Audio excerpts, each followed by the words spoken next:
Hey, it's Friday. It's a great evening.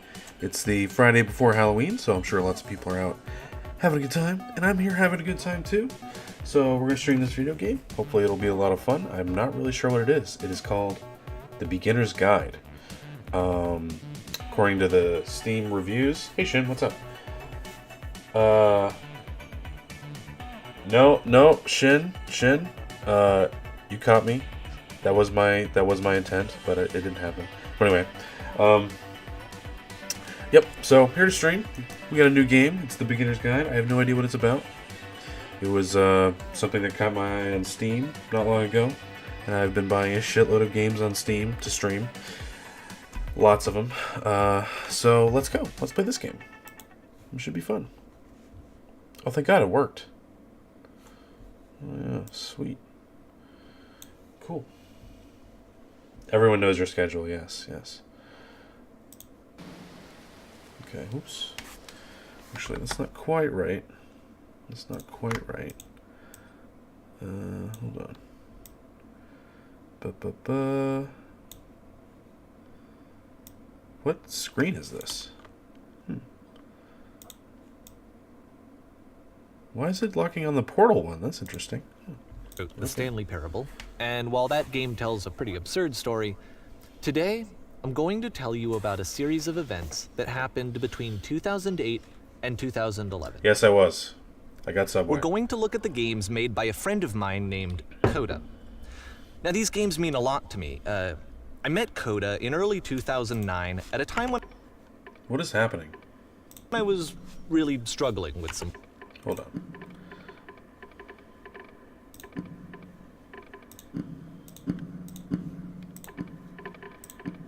personal stuff, and his work pointed me in a very powerful direction. I found it to be a good reference point for the kinds of creative works that I wanted to make. So just to start you off, this is, I think, the first game he ever made. It's a level for Counter-Strike. You can walk around here, by the way. And mostly it's just Coda learning the basics of building a... No. Now this is great. I don't want to interrupt this at all, but why isn't this happening? This is all fine. Let me turn the volume down here a little bit. That's too much. There we go.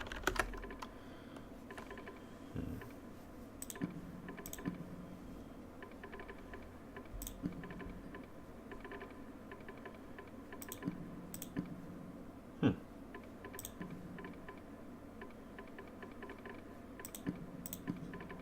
3D environment. Whatever. But what I like is that even though he starts from the simple aesthetic of a desert town, he then scatters these colorful abstract blobs and impossible floating crates around the level.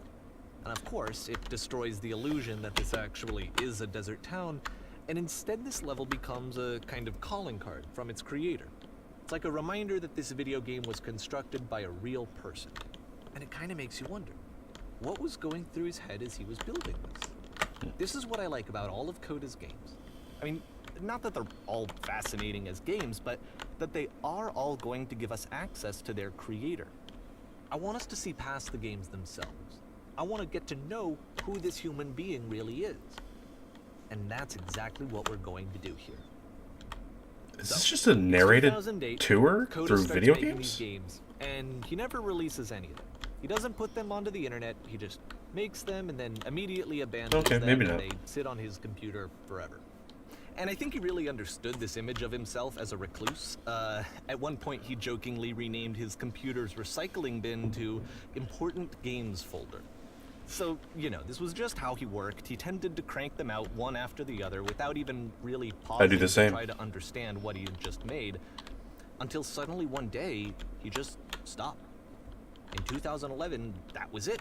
He made his last game, and then he hasn't made another one since. And that's why I've taken this opportunity to gather all of his work together, is because I find his games powerful and interesting, and I'd like this collection to reach him, to maybe encourage him to start creating again.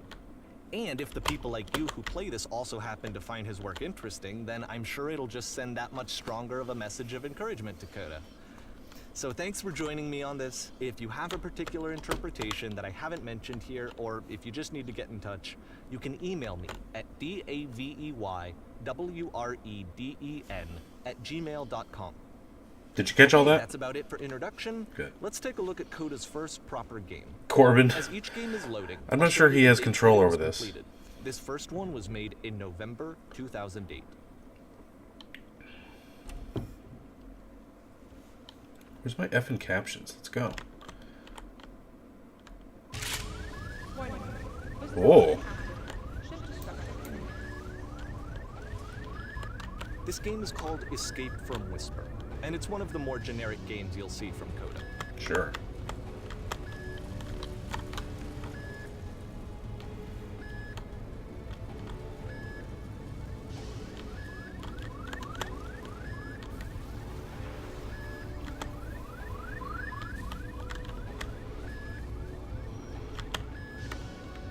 Security call reached.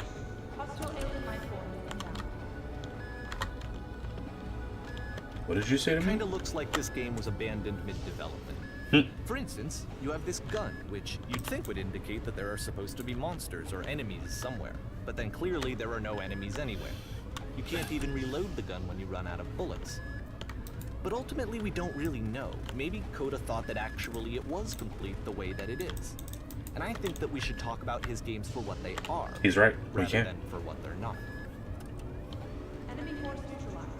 Begin ship evacuation.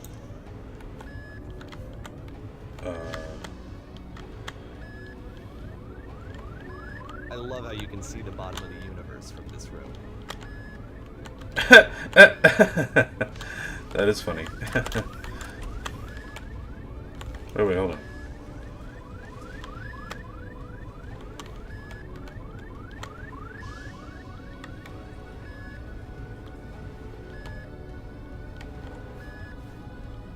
Apparently, the space station has a labyrinth on it. Oh, good. Sure, I don't know. There's really no reason for it that I've ever been able to discern, so in the interest of time, I'm just gonna skip you on past it. Oh, I was enjoying that. No, I want to go back. Or, if you'd really like to solve the labyrinth, you're welcome to do that too.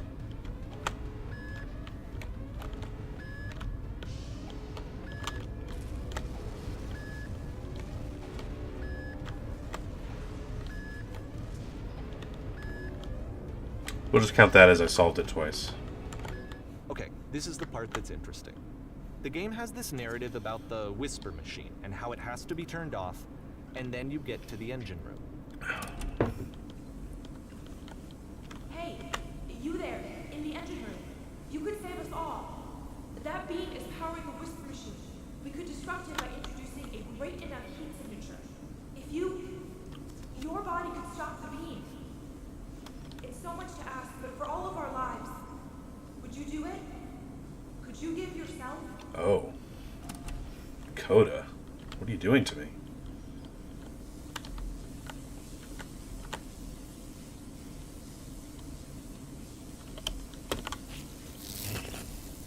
Let me pause here for a second.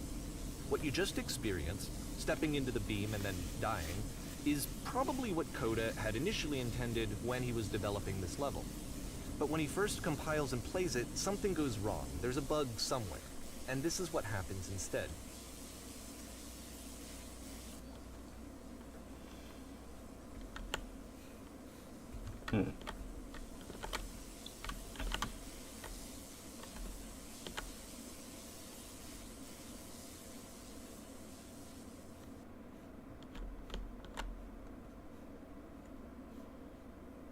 The beam causes you to start floating. And this is an important moment for him. Because yes, this is technically a glitch, but Coda identifies something human about it. Like how small it makes you feel in the face of this larger chaotic system. Or this floating could be the afterlife, a peaceful place, juxtaposed against all of the hysteria that you've just had to traverse.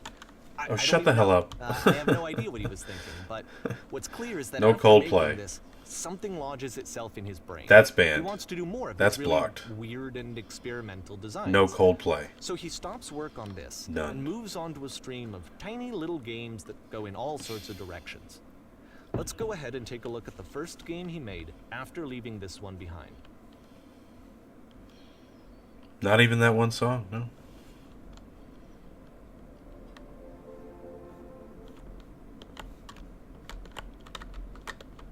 Yep, in this game you can only walk backwards. Okay.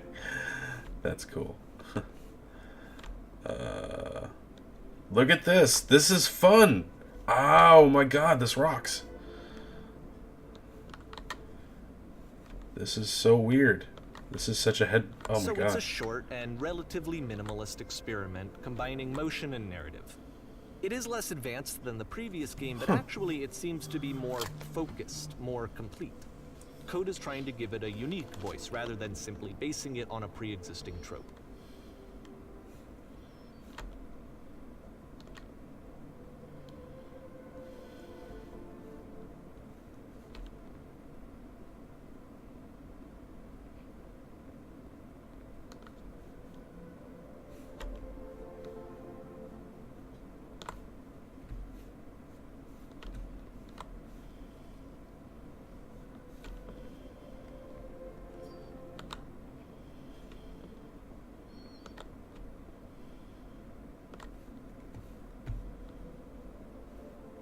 It's a short little thought, it says what it wants to say, and then it ends. Didn't need anything more than that. Which to me is why it works. No! Because it gets out God quick. damn it, no! Okay, next one. That was fun. I enjoyed that game. That was cute. What's going on here? We are on a fixed path.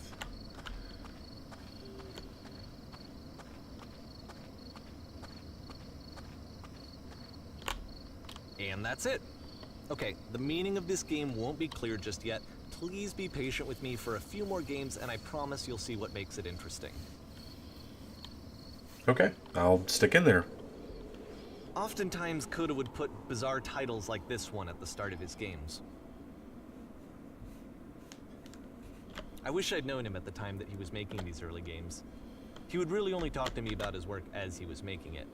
Once he stopped work on a game, like, that was it. It was dead to him. And I don't agree with that at all, but what are you gonna do? Yeah. I know it's tempting, but there's actually nothing over here. Sorry. Oh.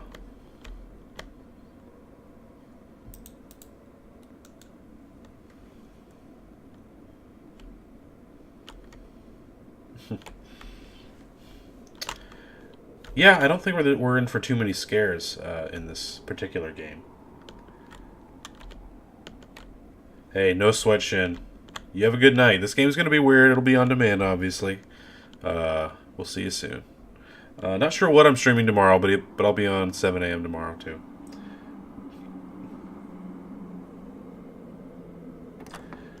Good. I expect no less from my followers. I expect each and one of you to die for me. So why, if Coda's not So, showing thank these you. games to Appreciate it. anyone, why bother opening the door at all? Well, to show you, I'm modifying the game here so that when you press enter, it'll bring you back up to full speed so you can enter the door for yourself. And for you, I would eat a Subway sandwich. That's what I would do. That's from here.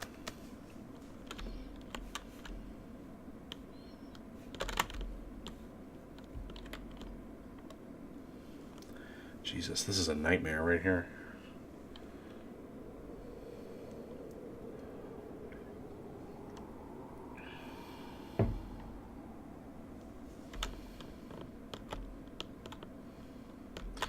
Would it be easier to just quit?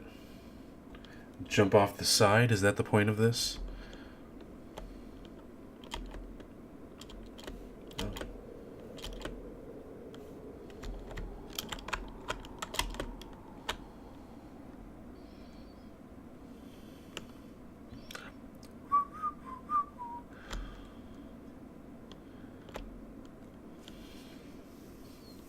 Okay, I guess we'll just keep steadily moving forward then.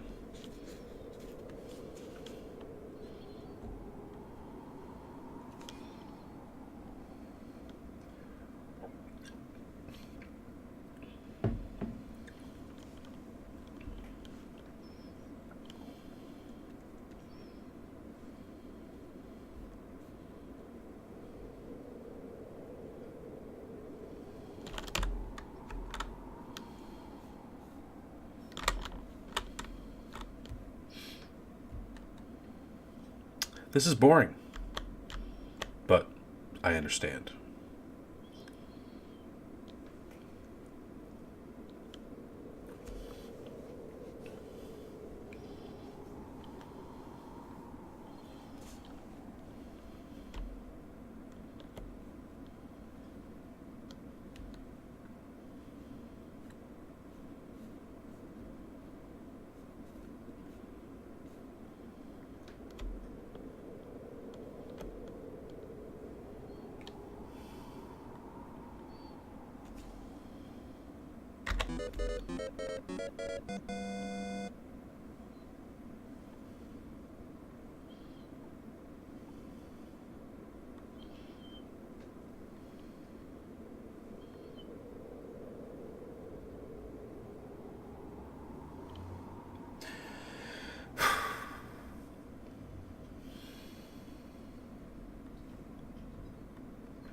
Yeah.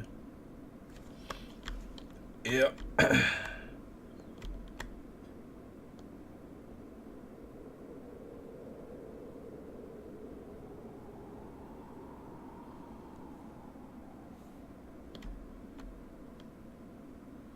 Come on. We can do it. Us together.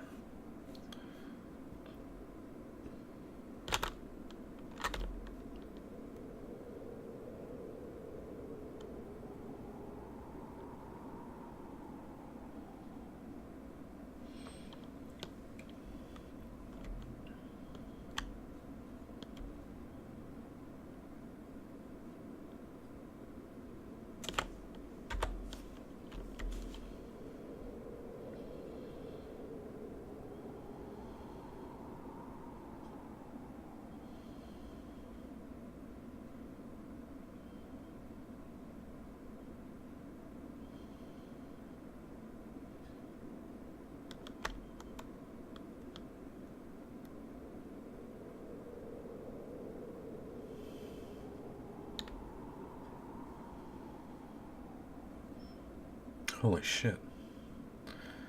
This is pretty freaky. If like a skeleton or something put its hand on that wall and peeked over, I'd shit my pants right now. I'd shit my pants so bad I'd never shit my pants again, I guess. I don't know, that doesn't make sense. But yeah, I'd shit a lot. There'd be a lot of shit.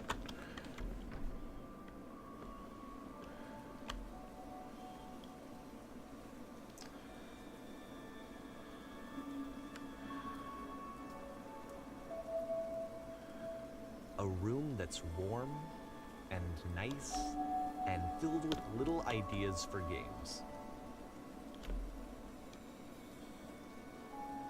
The captain is always wrong.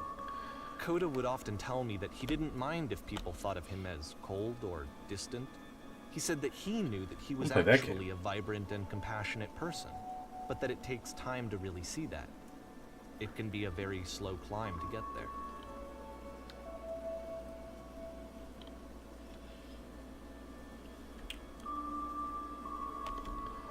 These ideas are moving away from me. That was good.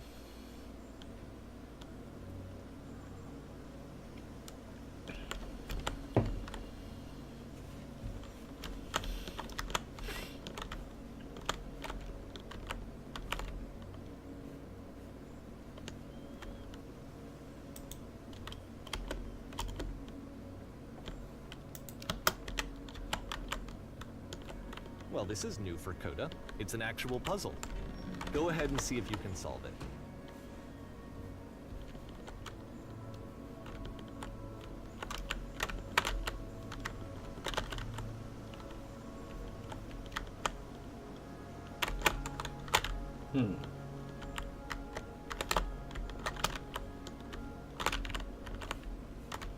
Interesting.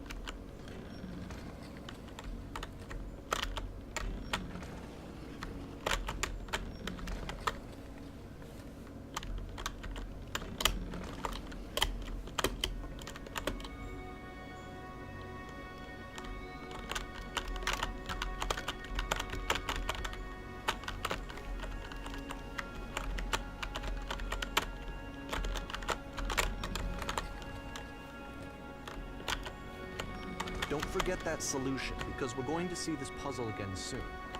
We're gonna see it a lot.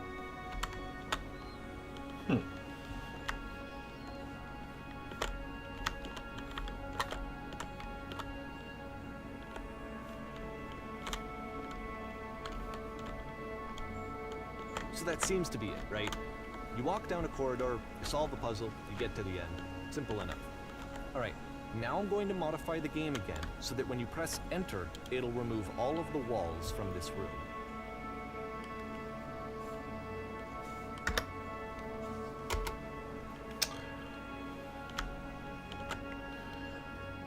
What the frickin' hell is this?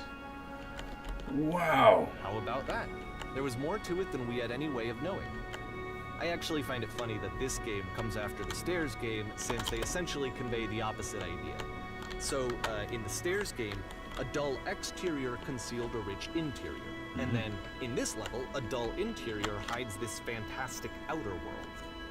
Either way, I think that the point is the same, is that most of the time you don't get to know what you're missing, or even that you're missing anything. That's not your role as a player.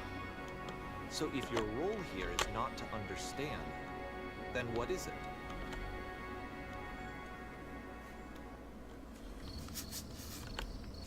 Why are we back here?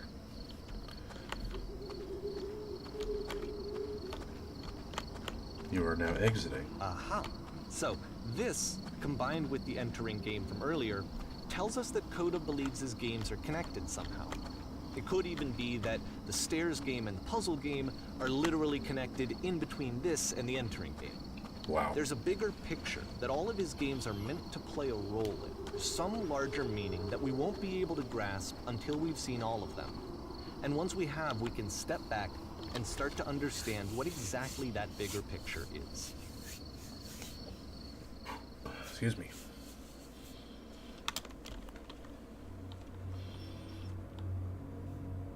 Okay, cool. Ooh.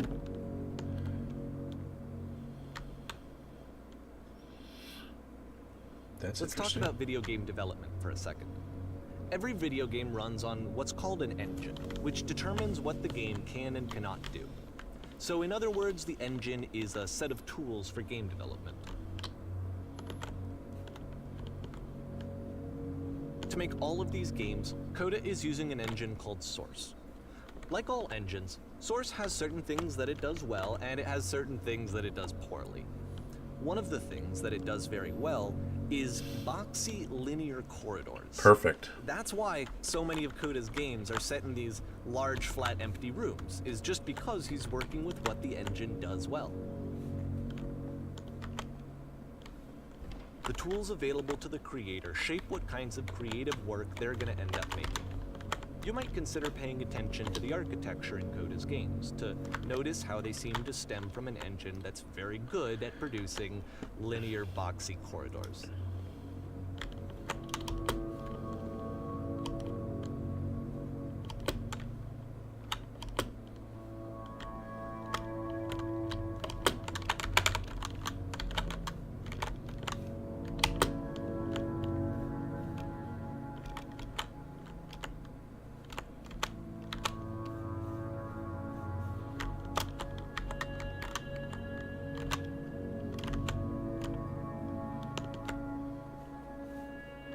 Jesus Christ.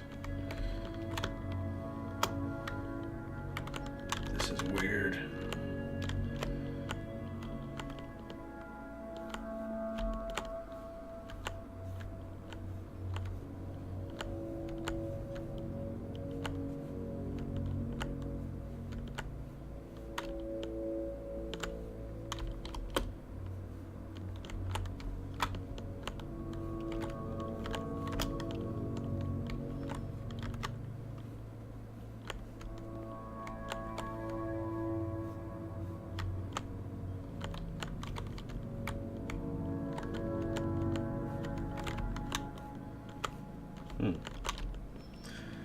Lots going on, Coda. I don't think Coda's real, but it's very cool that they've gone this far to sell this idea of Coda.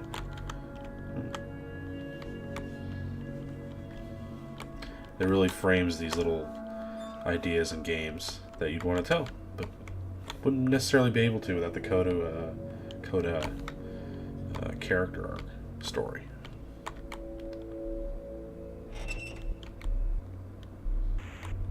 Jesus. This is a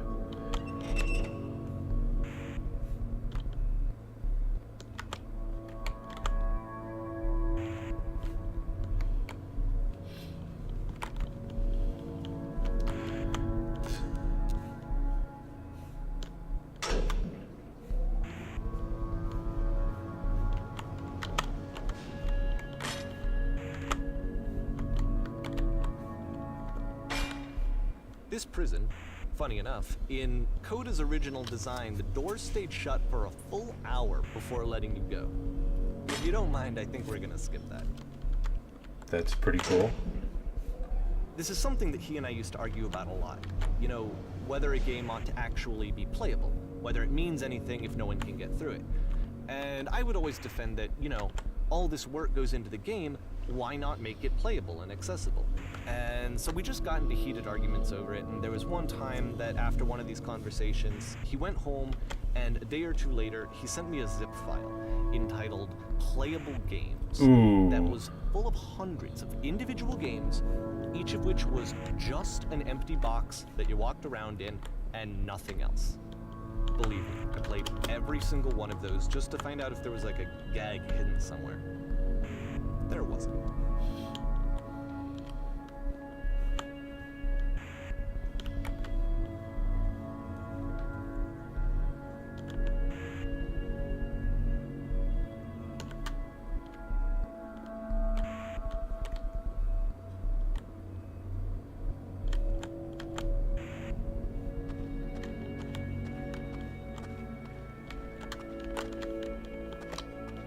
It's the puzzle again, with the exact same solution as the last time.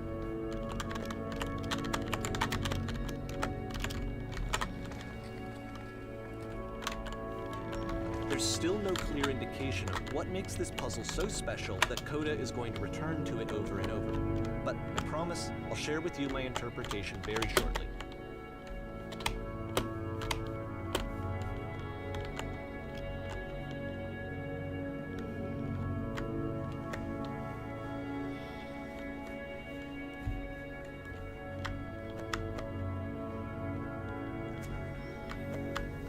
This is a weird experience, guys. This is extremely weird.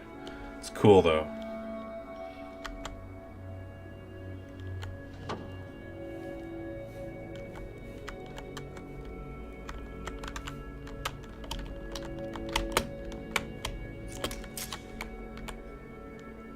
Here, Coda begins using a kind of dialogue system that he fashioned out of the engine's chat capabilities.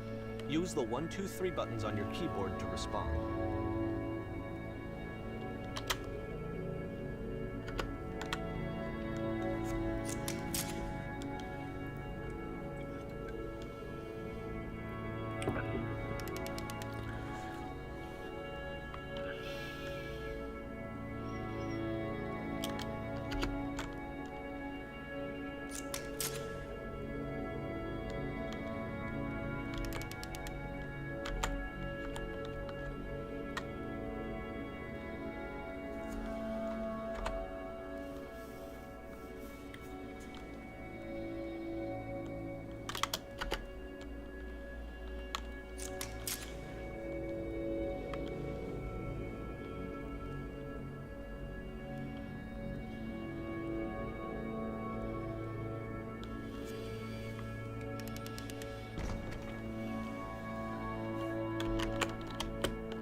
Strange.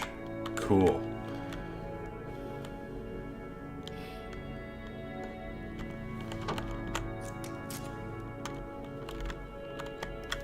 What is this shit?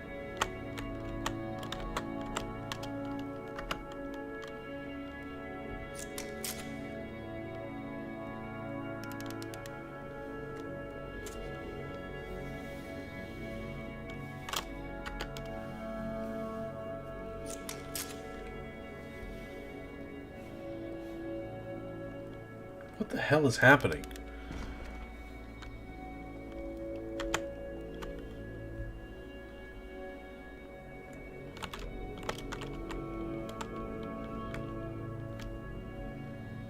so we make one last descent down to the final floor of the level.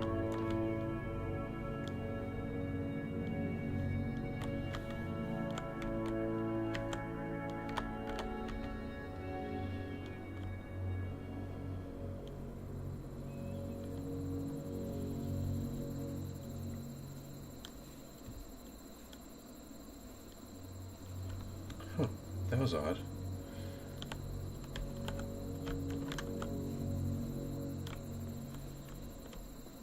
It's a lamppost.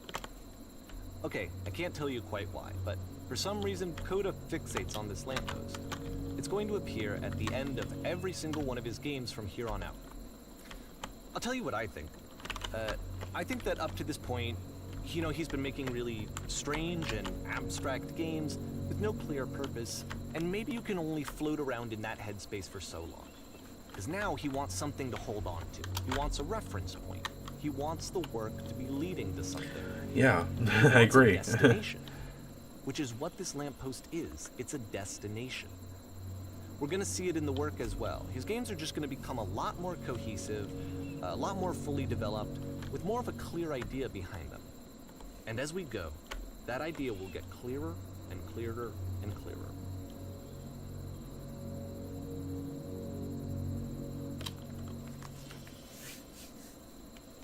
Neat.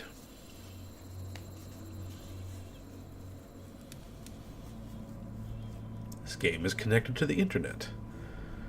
As you walk around, you can leave notes. All notes you see are left by other players. Bullshit. Nice room, not. I don't think these are other players' notes. So first off, I'm sure you can deduce this, but this game is Yeah. not connected to the internet. All of the notes that you're going to see have been written by Coda. This was actually the first game of his that I ever played.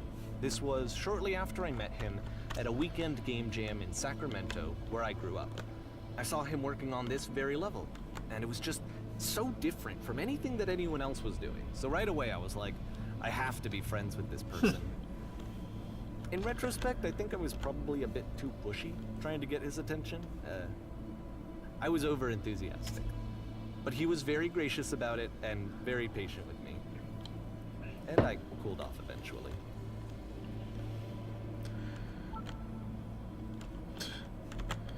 Yeah, I know, right?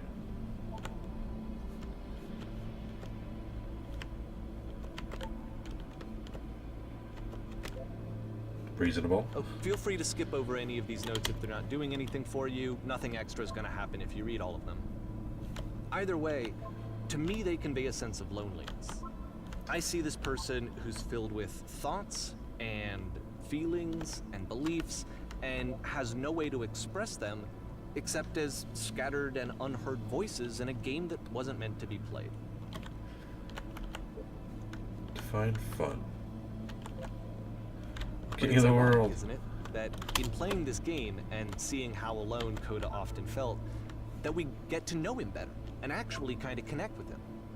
I have to be honest with you, this idea is really seductive to me.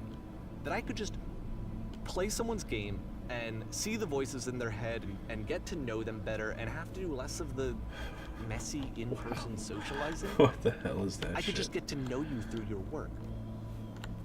I think this is why I always liked Coda's games so much, is because it felt like they let me have that connection. I felt as though he was inviting me personally into his world. And then I feel less lonely too. Can I jump? No.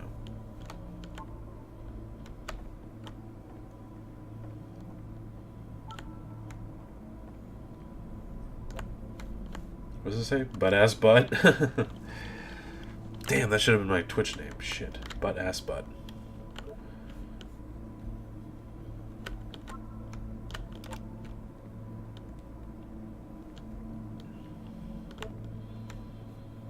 A free t-shirt.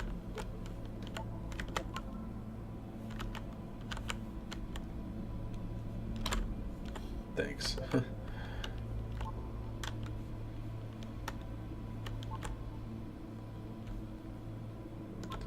Oh my god, there's a million of them. God, wow.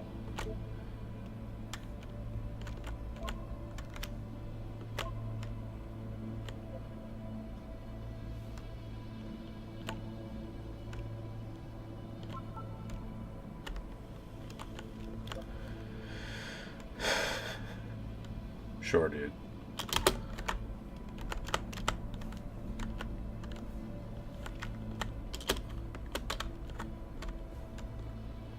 I would have done it. Alright, sort of looking forward to this lamppost, actually.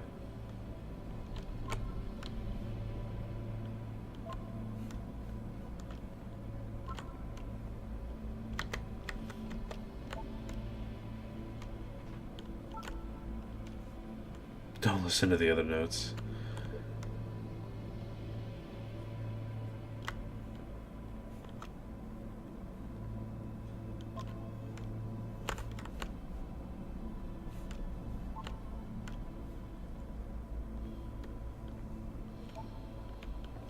Well done, all of you.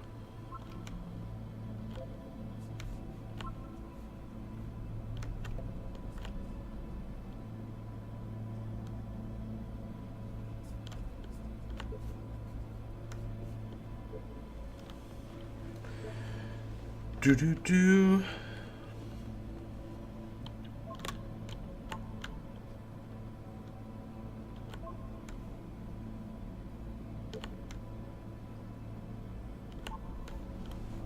Good job. At the end of this level, we're going to see the puzzle again. And here, I'll tell you what I think the puzzle means. Each of these games represents an idea that was on Coda's mind at the time that he was making it. And the puzzle is a way of closing the door on a previous chapter of his life before moving on to the next one.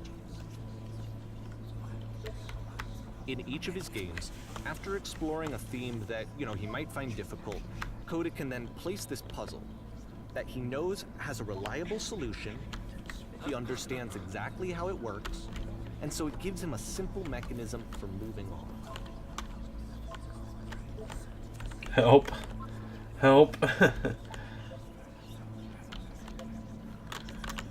because there's this dark area between the doors, a space between spaces, before you move on, you get to pause.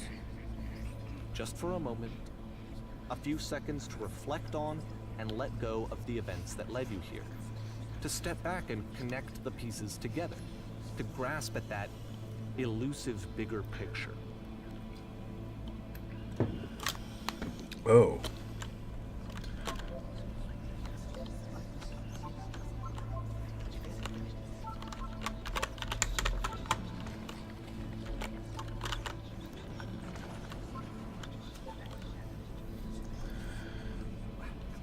Oh yeah, one person figured it out, I'm sure.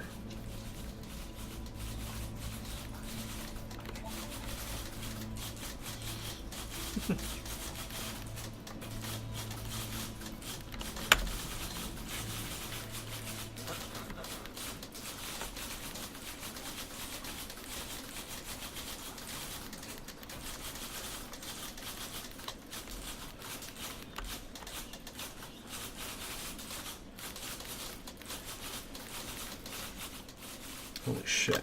Hold on. I'm sorry.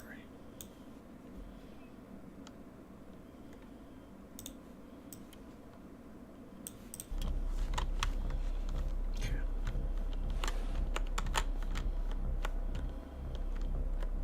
Oh, that's a cool well. I want to see that.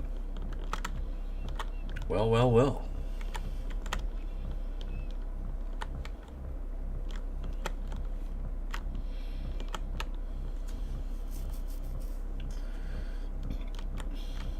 I missed what he said at the beginning, so that's too bad.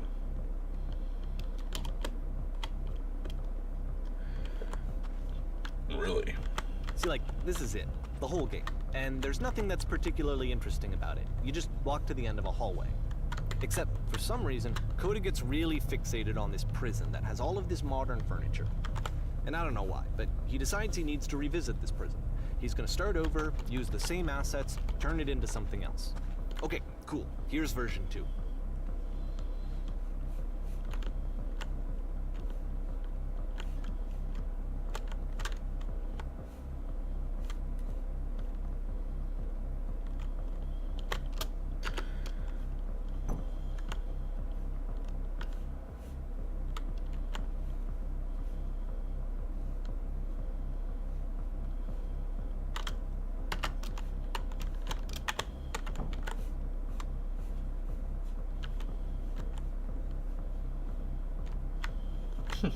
Okay. Tesla coils. Yeah.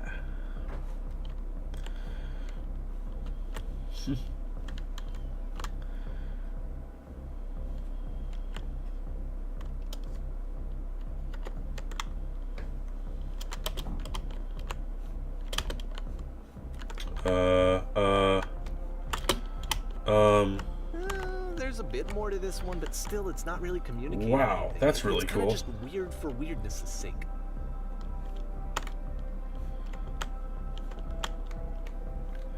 I So, disagree. okay, That was he awesome. throws it out and starts over. This time he comes at the prison idea from a different direction.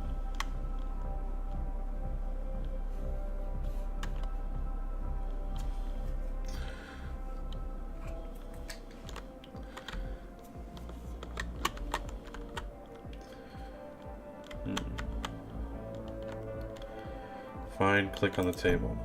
Good. Go over to the photo frame and turn it slightly.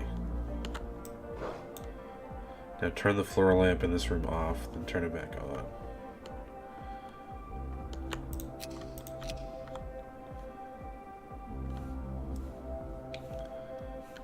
Move it over a little. Touch the shelves. What shelves? Oh.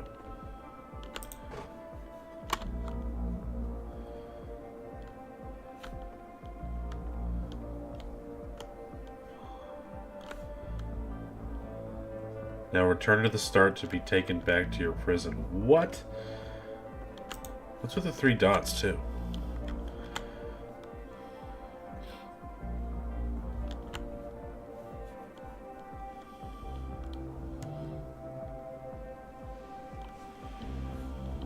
And of course, now the table is gone and you can't begin the chain of events to escape. Here's a version where there are no bars, but you can't actually get to the well. And then a version where the inside of the prison is the outside and the outside is the inside. Let me just blink you real quick through a few more of these. I mean, he really unloaded on this prison idea. There's nearly a dozen. Personally, I think it's awful to watch this. To see a person basically unraveling through their work. And for what? Like, at what point do you just go, maybe there are game ideas other than this prison that I could be working on? But Coda doesn't have that voice telling you to stop. That particular mechanism of defense against yourself. Without it, you just spiral. And so he keeps going and going and going and going and going. And then he hits on something. And he likes it. And that's it. He's done. He stops making prisons. This is the very last version of the prison game that he created. And the reason I think it works is that the prison is not actually in it. What?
I was in the reverse prison.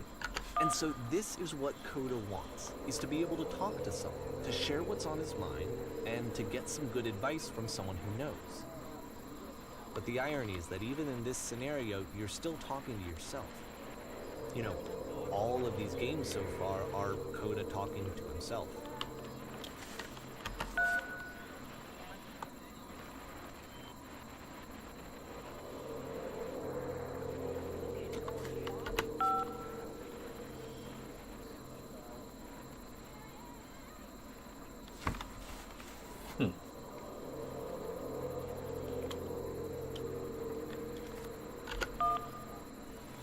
That's an interesting thought.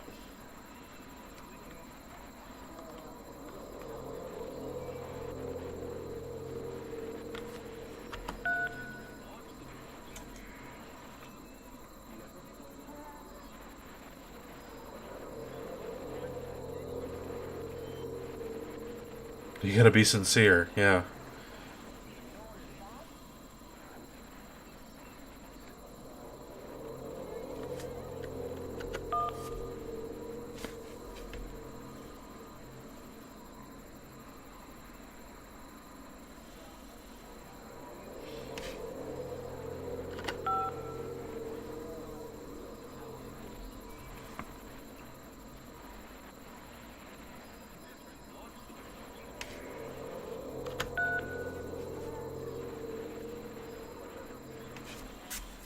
Wow, that is I can see why he considers this a something. fitting conclusion to the prison games. After all of the obsession and frustration, just to be told by someone you can trust that things are going to be okay. Wouldn't that be nice? Wouldn't it be nice? So what would it look like if Coda wanted to make a game about talking to someone other than himself?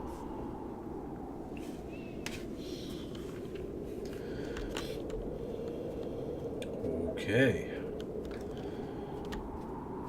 To me, this environment is meant to represent Coda's puzzle, with the two doors on either side and a dark transitional space between.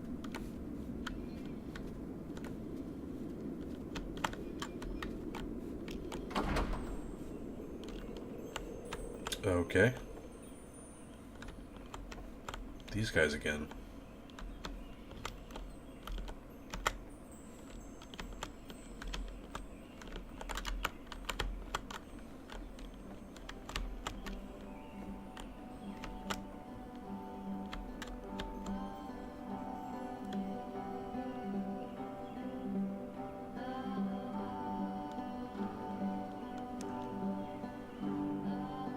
You'll notice that the quality of the art is a step up from previous games, including this new and improved chat system, which he started using from this point on. From here on out, he begins putting much more effort into the visual polish of his work, and this particular game took 2 months to create as a result.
After the intense set of prison games, this house cleaning level almost feels like cleansing.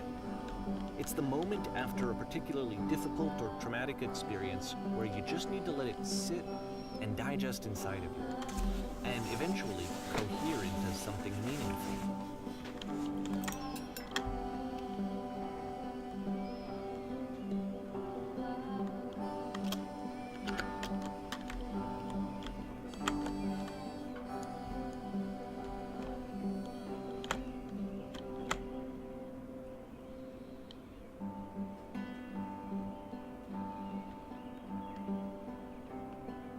I know that Coda really liked this game. Of Of all of his work, actually, this was the only one that he called me up to ask me to come over and look at it. This was during a period of a few months where he was like grossly happy all the time. Just walked around with a constant smile on his face.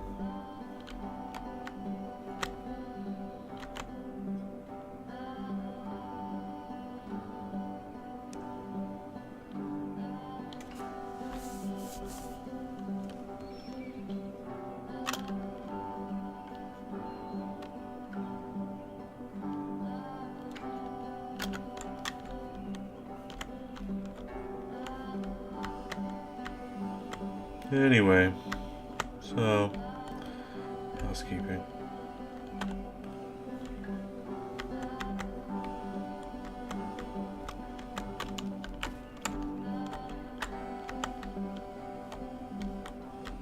I'm glad he made this. I'm glad he found some peace.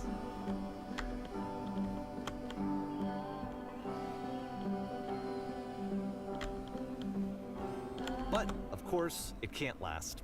The music stops, your companion is gone, it's time to leave. The door at the top of the hill is now open as well.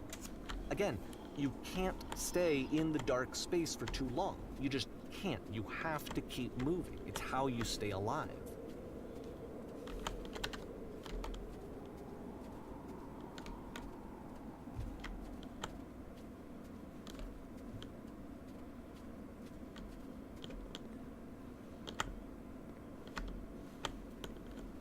Which is the whole point of the puzzle doors, right? That sooner or later you have to pick up and move. I really thought that was the point of it.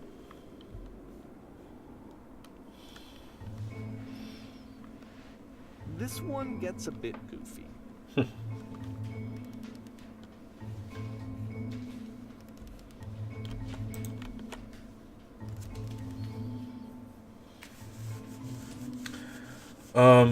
Guys, I'm gonna go off cam here for a sec.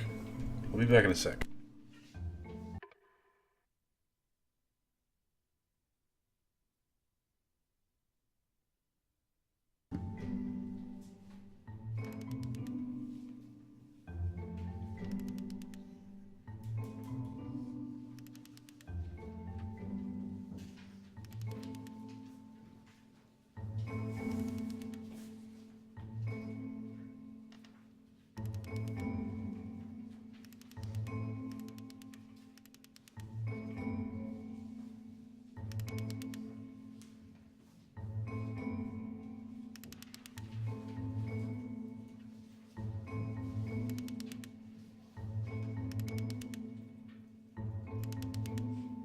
About halfway through the game, the perspective shifts.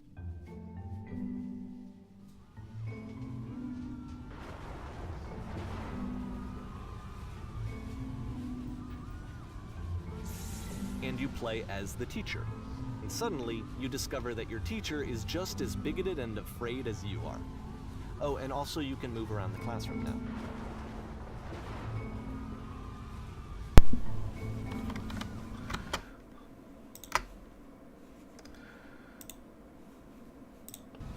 Holy shit. What's going on here? Hold on.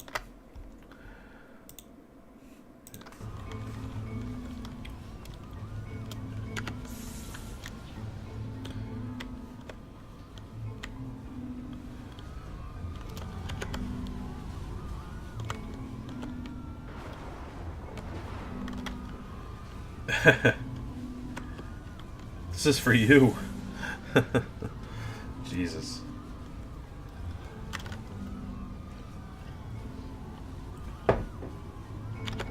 Oh my God.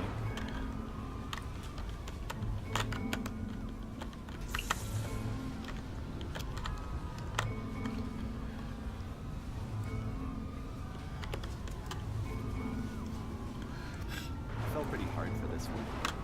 Yeah. I feel like it's one of the most relatable experiences that you can have. To assume that some other person is perfect and totally fulfilled in every way, and completely miss all of the little flaws that make them painfully human. Sure. I think about this game a lot these days. 2010. He said it was like 2011 he stopped making games. This one took a lot longer than all the others for Coda to make. It was 4 months between this and the last one. Wow. That's twice as long as it took him to make any other game before this, and it's not like it's particularly complex, so I remember I found that a little strange at the time.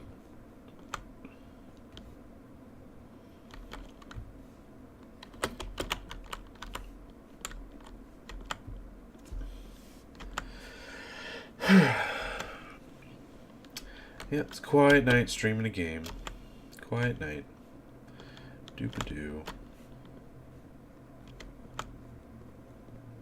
Okay, guess I'll just walk out on stage.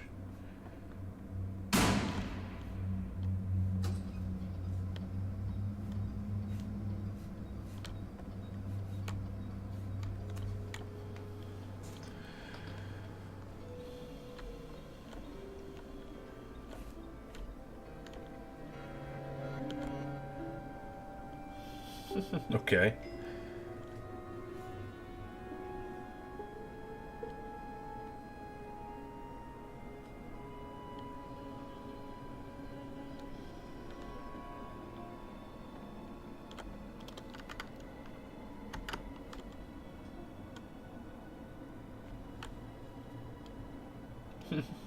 Come on.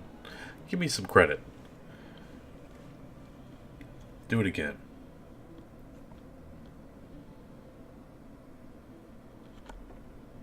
Here are all of my hopes and dreams.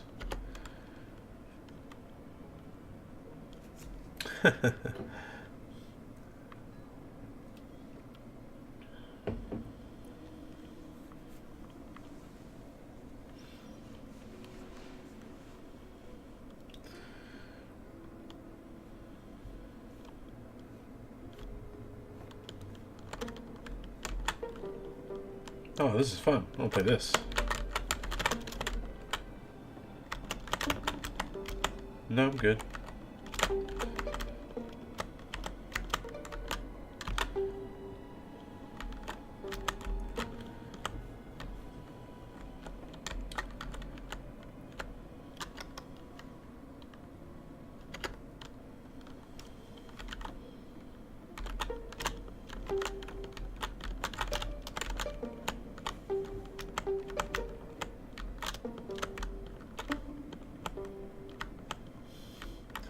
What?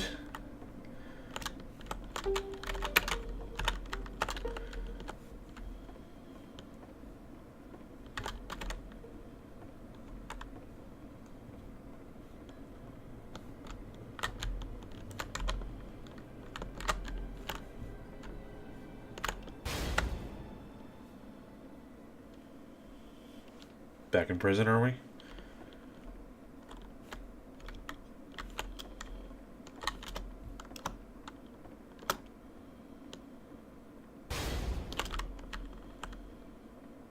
The game ends with this eerie premonition of what's going to happen next in Coda's life. The solution to social anxiety, to fears of having to perform and having to chase success, the answer for Coda is to withdraw, to hide himself away. Which is what leads to scenarios like the stairs that slowed you down several games ago, where it just becomes harder and harder to access Coda's inner landscape because he keeps retreating. He just keeps backing away from possible connections to anyone other than himself. And to be honest, I didn't consider it very healthy when I first played this game. You know, it looked to me like he was trying to justify the idea of just disconnecting yourself from the world. And that wasn't what I wanted for him or for his games. Because I feel like a lot of his games are inviting me to connect with this person, to bring him closer. But what can you do? After this, Coda went off and took another 5 months to make a new game.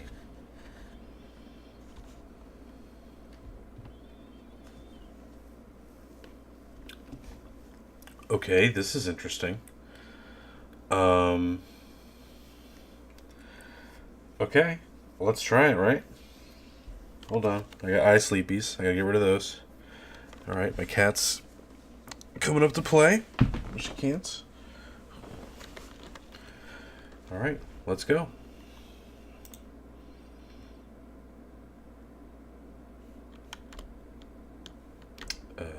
Okay, my eyes are closed.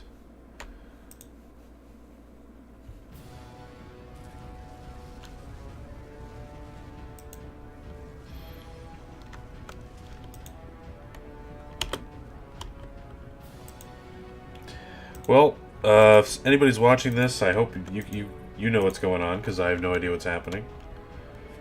I just hear music.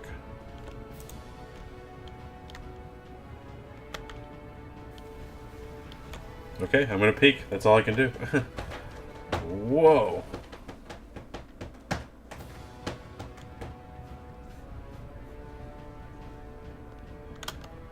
You should probably open your eyes if you haven't already. Okay, it's thank pretty you. much impossible to solve otherwise. Sure, I think and so. there is a solution, by the way.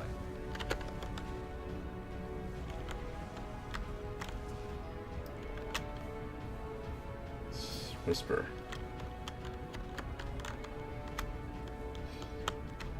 This is bizarre. What was that? Oh gosh, I gotta do this really quick.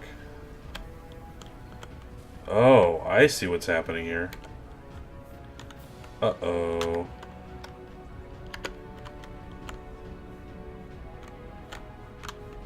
Can I get up here?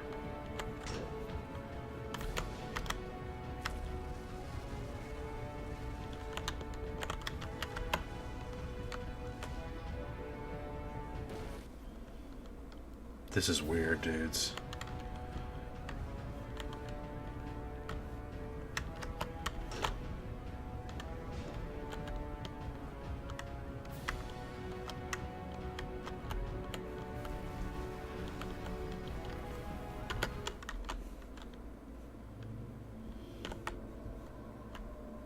What?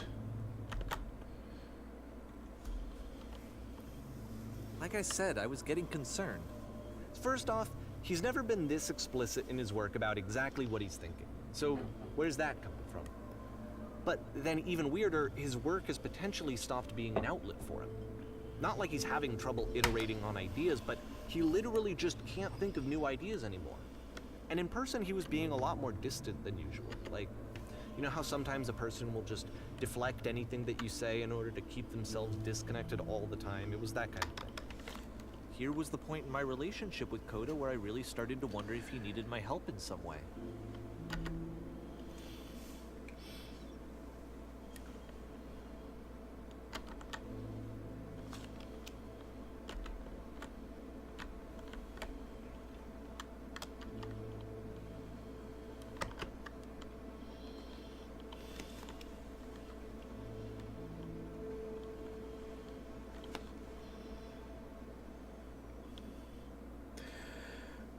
His games are going to get more desperate from here on out. Oh man. After this game, it's almost 6 months before That was he tough to finishes take. something new. Oh gosh, this again.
I hear water.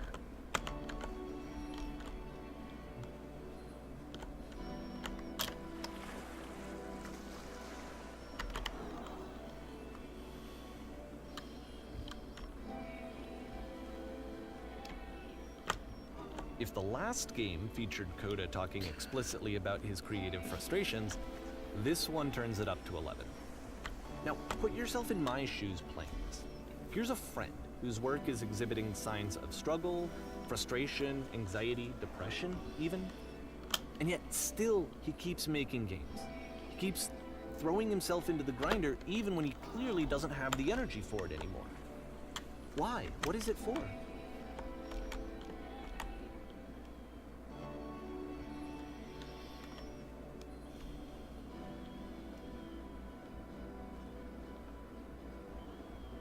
Because from my perspective at the time, and just what I knew of him, this was a result of how isolated he was.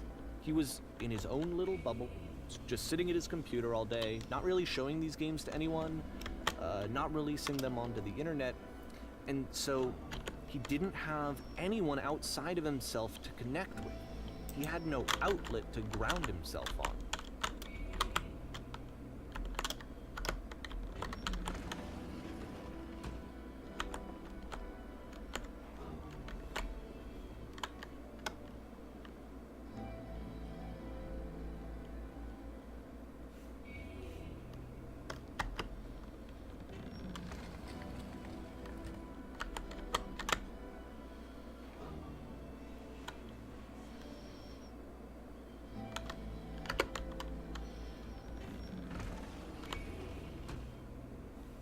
You can't talk yourself out of loneliness.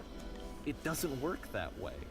You can't be the one writing both the questions and the answers. Then there's no movement. Then there's no circulation. If all of your anxieties are being channeled into your work, then if the work ever fails, you have no backup and you're just going to crash.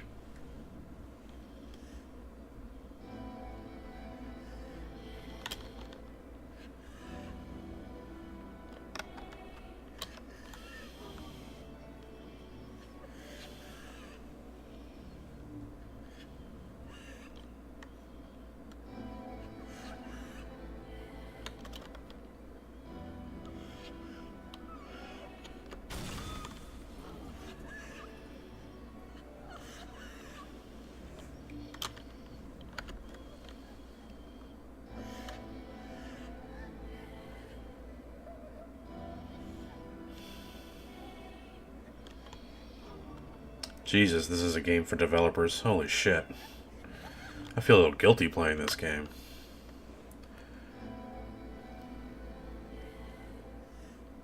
Artists in general, I am not one of those. Well, I am a Twitch streamer. But,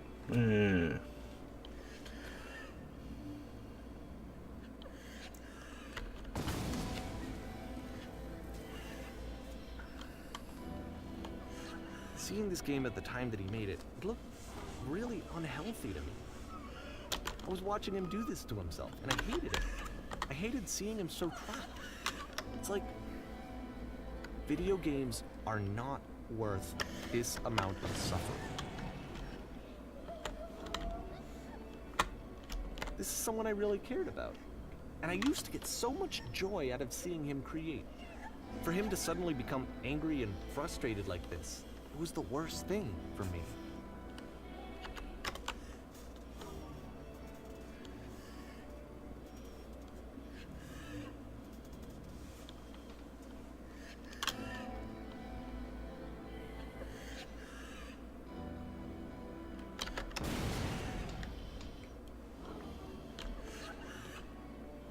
I don't know. This is what I felt at the time. I don't know how else to explain it. I wanted it to stop more than anything. I had never felt so rotten. I'm with you. I needed more than I had ever needed anything for this to stop.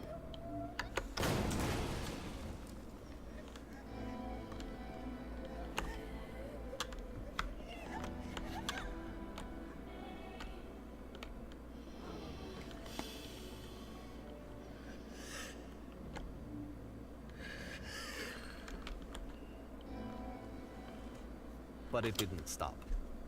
After finishing this one, Coda takes another 7 months and comes up with a new game. Jesus Christ. I had no idea what I was getting into with this game. None.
And of course, it's the machine.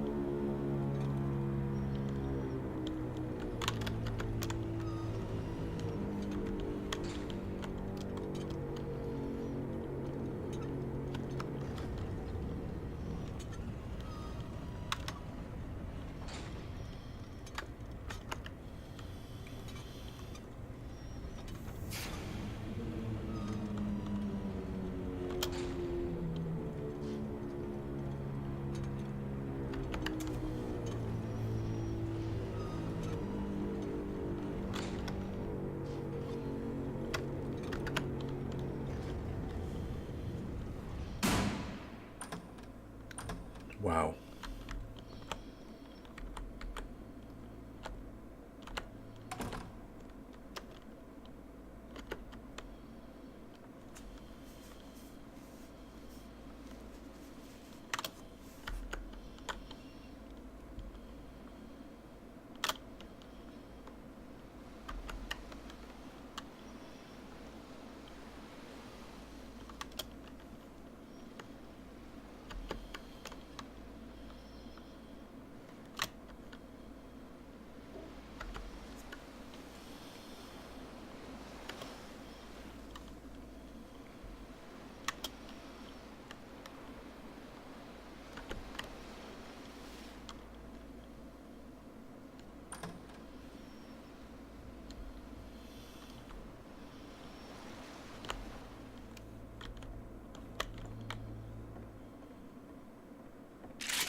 Wow.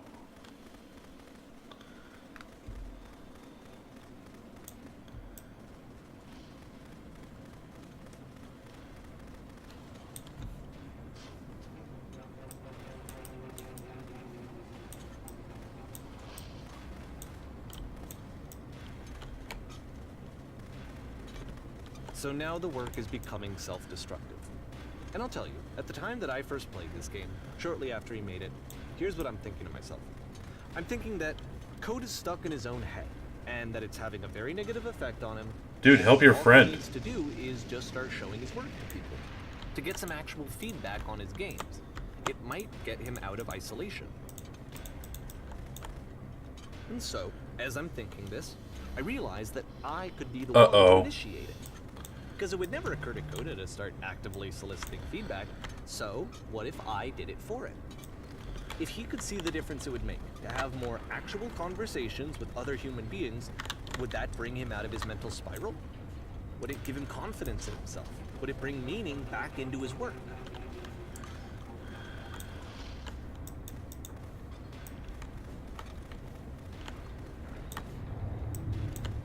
So I started showing Coda's work to people. Wow. I took this one, and the islands which you just played, the theater, the notes, the house cleaning game, and some of the prison escape games. I brought them to people that I knew and trusted. I asked their opinions. And the great part is that they really loved his games. You know, the point of it all was just to give him some external reference point, but they genuinely loved his work. There was nothing for him to be afraid of. And yet.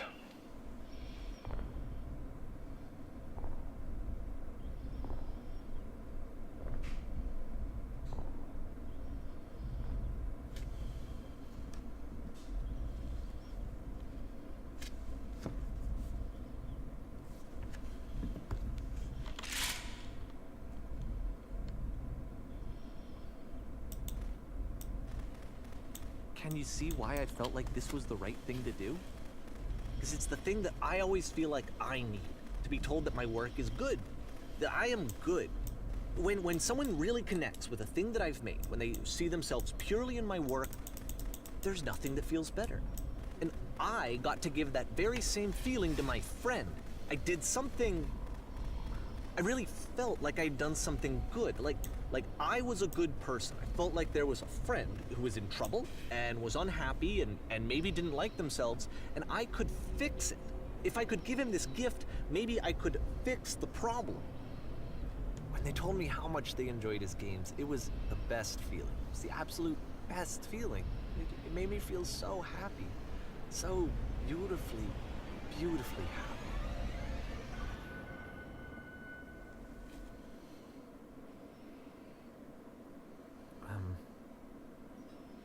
So anyway, Coda finishes this game, and then really he just kind of takes off for a while. So this is June of 2011, and I didn't hear anything from him for several weeks, I guess. And so out of nowhere, one day I get an email, and it's got a private link to a new game of Coda's. This one is called The Tower, and to my knowledge, it's the last game that Coda ever made. So let's take a look. Holy shit. The tower. It's always going to be a tower, isn't it?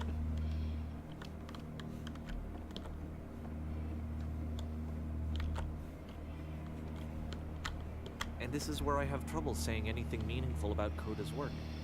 Because more than anything else, the tower just feels distant. It feels like it's trying to distance itself from the world. It's a very cold game.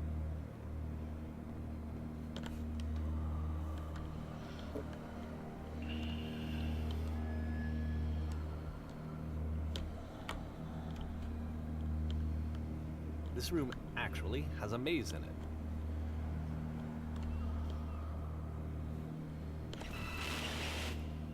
Except that all the walls of the maze are invisible. And then every time you touch one of the walls, there's this awful flashing and noise. So the experience is really miserable. The game goes beyond not being meant to be played. It actually seems to despise the player for trying to play it at all. But I do want to show you the rest of the levels, so when you're ready to continue, press enter and I'll put a bridge over the maze.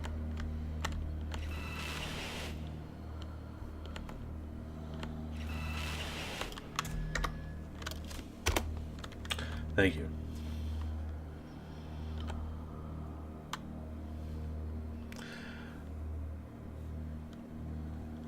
That's the wall from Stanley Parable.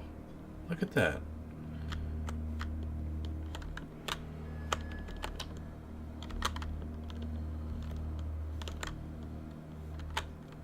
And to be fair, it's not like this is the first game that's needed some modification to be playable.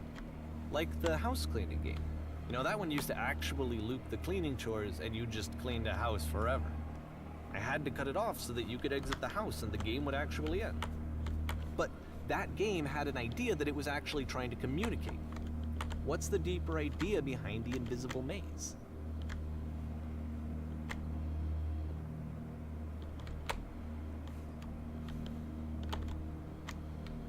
The only way past this challenge is to randomly guess the 6-digit code. Like the invisible maze, it's frustrating to me, because it's the opposite of everything else that Coda has made. It doesn't encourage thought or engagement. It doesn't ask anything of me, except a lot of my time. If I could have reached him during this time, then maybe I could have asked him, but I couldn't. I still don't really understand why this is here. I'll put the code on the ground for you here, though, so that we can move on.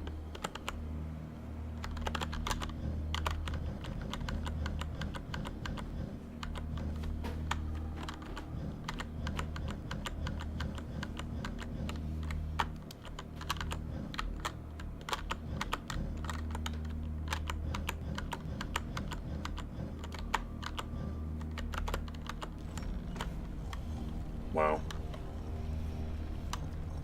What a challenge.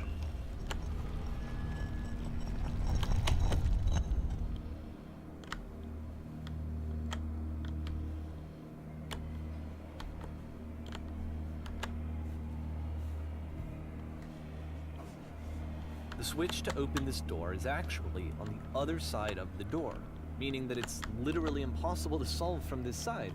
So even if you somehow brute forced your way through the first 2 challenges, and you got to this point, there's actually just no way to progress. And it's scary for me, the idea of Coda cutting himself off entirely, just saying, you know, that's it, that's the end of the conversation, not giving me any way to fix the problem. I feel like a failure, I guess, when I can't fix the problem. But I can open this door for you, so let me do that.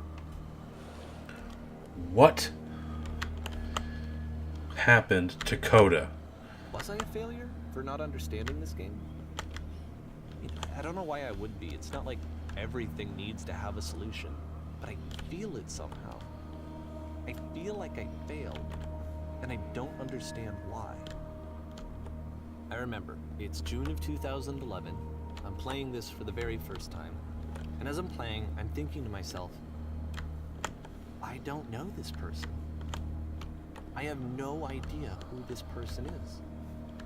It wasn't the guy I knew, it wasn't my friend.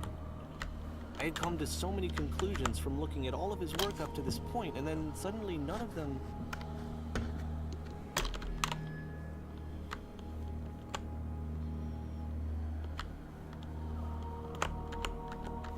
I had been trying to, though. That was the thing. For years, I was trying to get to know him, to understand who he actually was and what he stood for. I asked him so many times to please just tell me what his games mean to him. I asked him please to tell me what the 3 dots mean. Yes, thank you.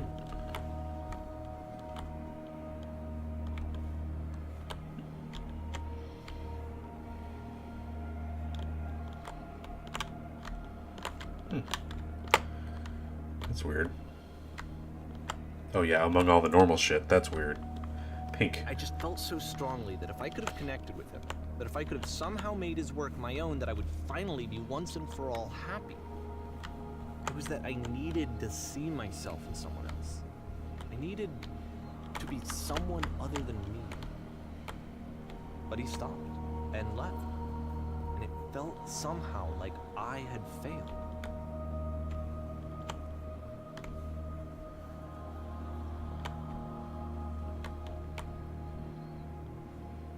Where did I screw up?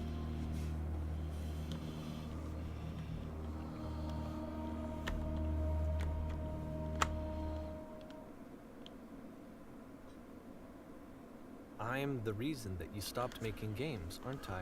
Oh, dude. Because of what I did. I poisoned it for you.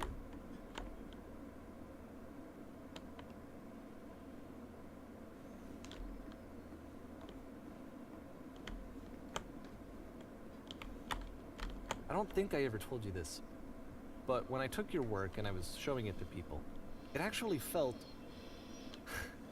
It felt as though I were responsible for something important and valuable.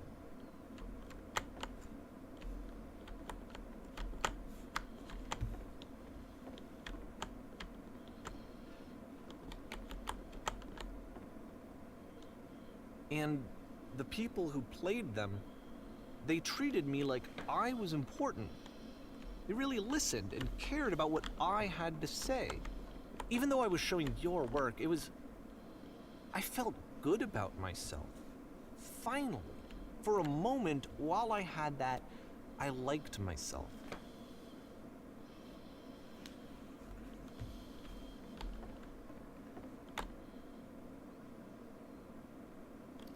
What the fuck?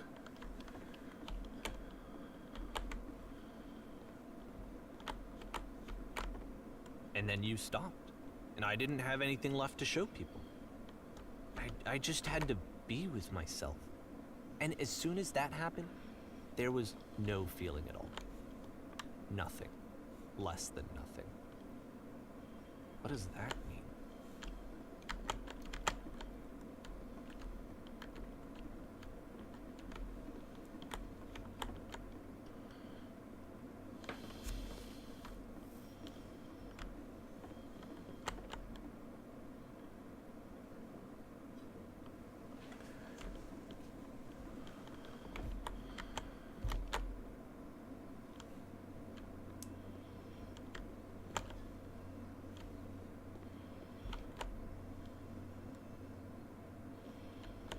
I'm afraid that I did something really stupid because I don't like myself.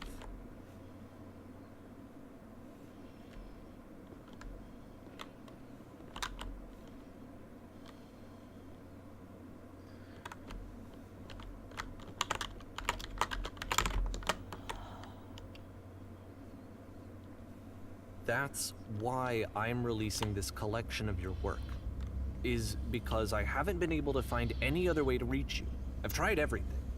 And so a part of me has hope that if I put this compilation out into the world, and if I put my name on it, that maybe enough people will play it so that it'll find its way to you, so that I can tell you that I'm sorry. I know I screwed up. If I apologize to you truly and deeply, will you start making games again? Please, I need to feel okay with myself again. And I always felt okay as long as I had your work to see myself in. I mean, is something wrong with me? Because I know that I did an awful thing, and I'm doing it again right now. Like, I'm showing people your work, but I can't stop myself from doing it. That's how badly I need to feel something again, like I'm an addict.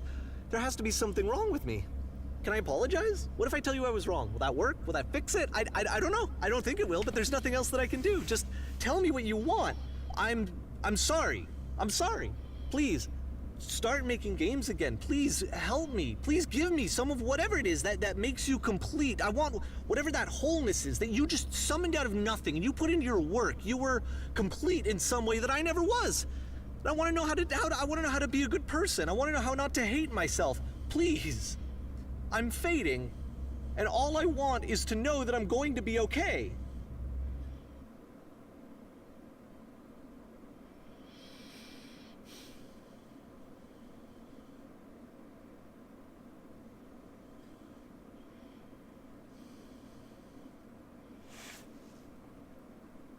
Okay, I have several thousand thoughts right now. I'll just keep them to myself for the time being. We'll continue.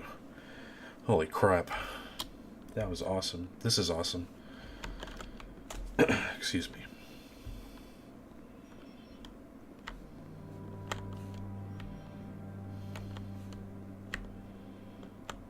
More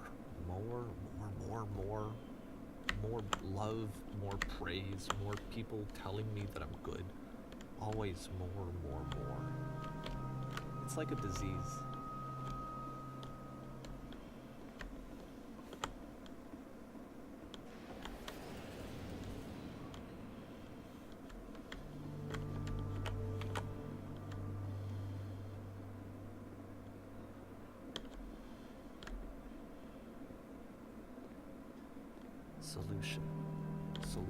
Solution.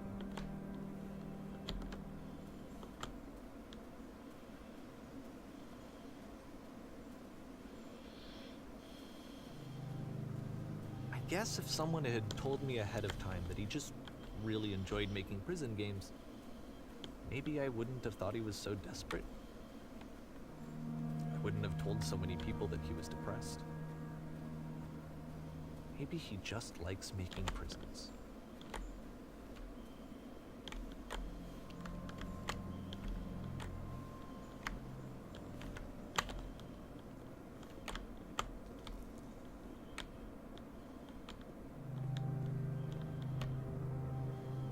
Even now, the disease is telling me to stop.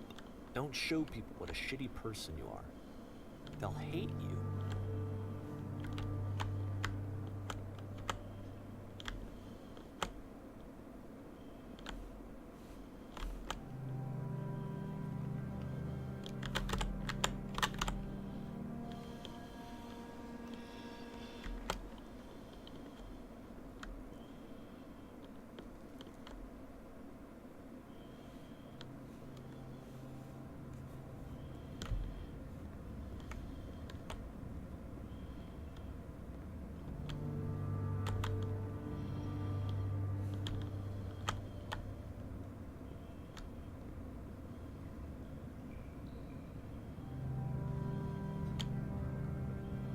If I knew that my life depended on finding something to be driven by other than validation, what would that even be?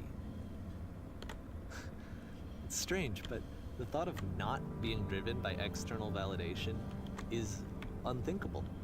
Like, I actually cannot conceive of what that would be like.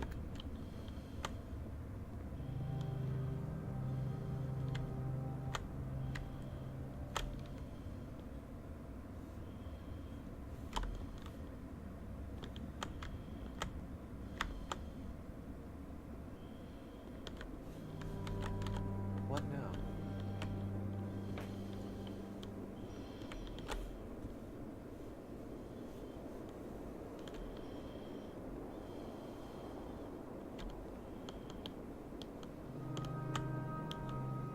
I think I need to go. I'm sorry, because I know that I said that I would be here and I would walk you through this, but I'm starting to feel like I have a lot of work to do. I have a lot that I need to make up for. So I'm just gonna... Okay.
Just keeps going.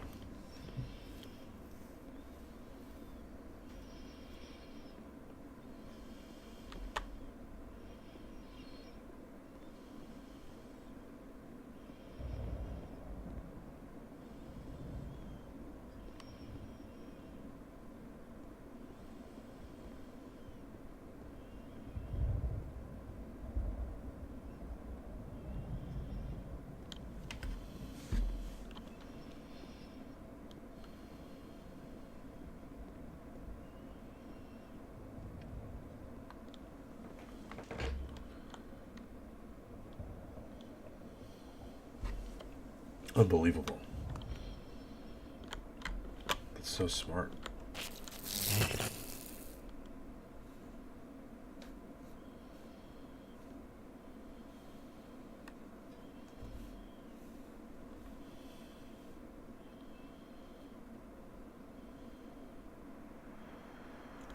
Oh.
Turn back from this cave. You said, let me prove that I'm brave. Let me keep. Well, that was extremely interesting and extremely good, and I absolutely loved that story. That was tremendous. And questions to be asked: was Coda real?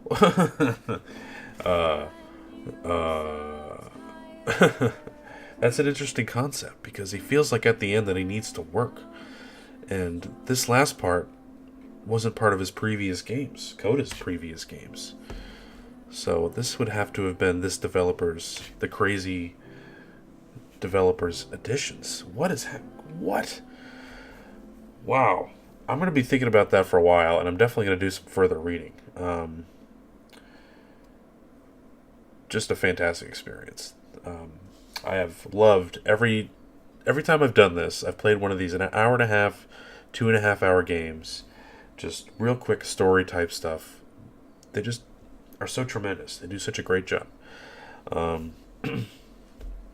Well, anyway, I had a good time streaming tonight. Just a quick little hit, no problem. It's nice to have a full game under my belt.